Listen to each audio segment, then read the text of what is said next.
अस्सलाम वालेकुम प्यारे व्यूअर्स, कैसे हैं आप। अल्लाह से उम्मीद करती हूँ सब लोग ठीक होंगे और ठीक रहें आप सब लोग अपने बच्चों में।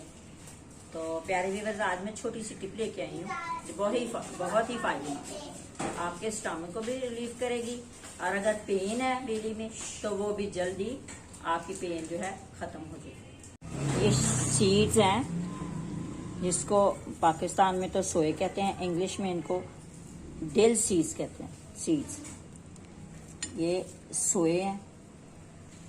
ये पौधा अजवाइन की तरह का, सौंफ की तरह का होता है और ये भी मिलते जुलते बीज हैं। ये देखें, जैसे कि इसका साइज ऐसा जैसे जीरा होता है, लेकिन सौंफ के और इसकी खुशबू में बहुत फर्क है। ये बहुत ही फायदेमंद चीज है। आपके दर्द हो रही है रात के वक्त या दिन भी, वैसे भी ये हर्बल है, कोई नुकसान नहीं इसका, कोई साइड इफेक्ट नहीं है इसका। आज हम कावा बनाएंगे। तो आज मेरे पेट में कुछ खराबी थी, मैंने कहा कावा बनाती हूँ, आपसे शेयर करती हूँ। एक पैन लें, जितना आपने कावा आपको चाहिए, 1 कप मुझे चाहिए। इसमें कप से थोड़ा सा ज़्यादा मैं पानी डाल दूँगी ताकि पकना भी है।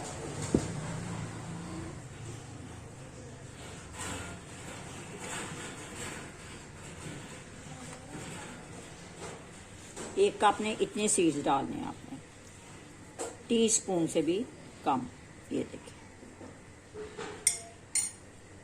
पानी अच्छी तरह पकेगा, इसका कलर निकलेगा, अंदर असर निकल जाएगा तो फिर बताते आ गया, पक गया। बहुत ज्यादा भी नहीं पकाना और बहुत कम नहीं, कम से कम 1 बॉयल तो आना ही चाहिए। 2 बॉयल दे दें। बिस्मिल्लाहिर्रहमानिर्रहीम।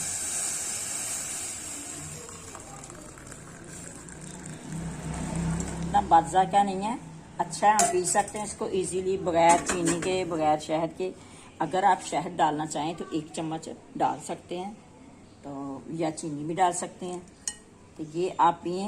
आपके मैदे में कितनी भी तकलीफ है, आप अगर ज़्यादा तकलीफ है तो आप रोज़ाना पिए, किसी भी टाइम पिए, कोई नुकसान नहीं, कोई साइड इफेक्ट नहीं है इसका, फ़ायदा है इसका, क्योंकि ये हर्बल है। अगर आपकी छाती में रेशा है या गला खराब रहता है तो आप इससे स्टीम भी ले सकते हैं। ऐसे कोई भी देगची लें जिसमें आप पानी वगैरह बॉयल करते हैं। हमने यही रखी हुई है, इसमें पानी बॉयल कर लेते हैं। उसमें ये 1 टीस्पून डालें आप सोए। इसको 1 बॉयल आने दें। बॉयल आ गया है, अब स्टोव को ऑफ कर देते हैं। ये देखें, वॉश बेसिन में ऐसे स्टैंड रख लिया मैंने, उसके ऊपर ये देगची रख ली है। अब एक टॉवल लेते हैं और स्टीम ले लेते हैं। नहीं है, लेकिन इसका कोई नुकसान नहीं है, अच्छी बात है, स्टीम लेनी चाहिए।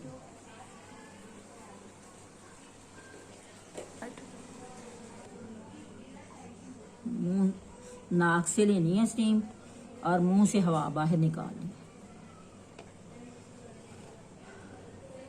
सारा चेहरा भी मेरा बल्कि बेहतर हो जाएगा। इस तरह से स्टीम ले लें। सारा रेशा अगर छाती पे है तो वो भी निकल जाएगा, नाक बंद है वो भी ठीक हो जाएगी।